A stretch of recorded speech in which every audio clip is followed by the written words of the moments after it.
Hello and welcome to Buddhist Door Global's weekly news highlight. I'm Dr. Justin Whitaker, Senior Correspondent for BDG. This week we highlight the news that South Korea's Jogye Order of Buddhism has condemned Myanmar's military in solidarity with pro-democracy activists. For more on Korea's Jogye Order, we'll look back at past reporting and features, but first the news. Buddhist monks from the Jogye Order of Korean Buddhism, South Korea's largest Buddhist order, joined with Burmese activists on March 12th in a public demonstration for democracy in Myanmar. The group proceeded from Myanmar's embassy in Seoul to the office of the UN Human Rights Council, prostrating themselves in an act called Ochetuji, in which their knees, elbows, and forehead each touched the ground. On March 16th, the Jogye Order issued a statement formally condemning Myanmar's military. At the event, 4 Jogye monastics joined Burmese activists in a 6-kilometer full-body prostration march, calling for the restoration of peace and democracy in Myanmar. The march lasted some 5 hours, and the monks' foreheads were observed to have turned gray from the many times they had touched the asphalt. In a statement read aloud the following Tuesday by a senior official, the Jogye Order said, "We are deeply concerned about the Myanmar military's violent suppression of peaceful protests in Myanmar. We want to express our solidarity with the people of Myanmar. Since the military coup in Myanmar took place on 1st February, people have been falling victim to state violence in the streets." This is the first statement released by the Jogye Order in support of the pro-democracy movement in Buddhist-majority Myanmar. Burmese activists who live in South Korea were in attendance at the event. In a recent highlight, we covered some of this year's events in Myanmar.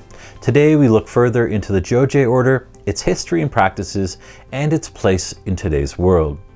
The Jogye Order is a predominantly Chan or Son tradition, though it has sought to incorporate other major traditions of Buddhist thought and practice. The order traces its history back to Toi, who died in 825. However, as it exists today, Jogye dates back to 1938 during the Japanese colonial administration of Korea.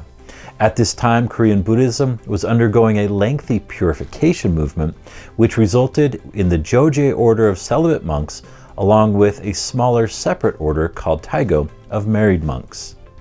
In more recent years, the Jogye Order was part of the movement to reinstate the Bhikkhuni lineage in Theravada Buddhism, culminating in a ceremony in Sarnath, India in 1996, coordinated with efforts from the Sakyadhita International Association of Buddhist Women. As we have covered in Buddhist Door Global's daily news articles, the Jogye Order has taken great efforts to reach out beyond South Korea's borders, pledging COVID-19 aid to people in North Korea after work in 2019 to build ties with temples in the neighboring country. They have also met with Pakistan's Prime Minister in an effort to establish a Buddhist temple there, where Buddhism thrived over 1,000 years ago.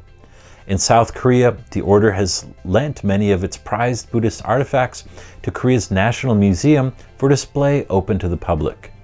And in 2015, His Eminence Jaisung Sunim, president of the Jogye Order of Korean Buddhism, was part of a consortium of top Buddhists, including the Dalai Lama and Thich Nhat Hanh, who signed a landmark statement on climate change aimed at moving global leaders toward a comprehensive climate agreement in Paris that year.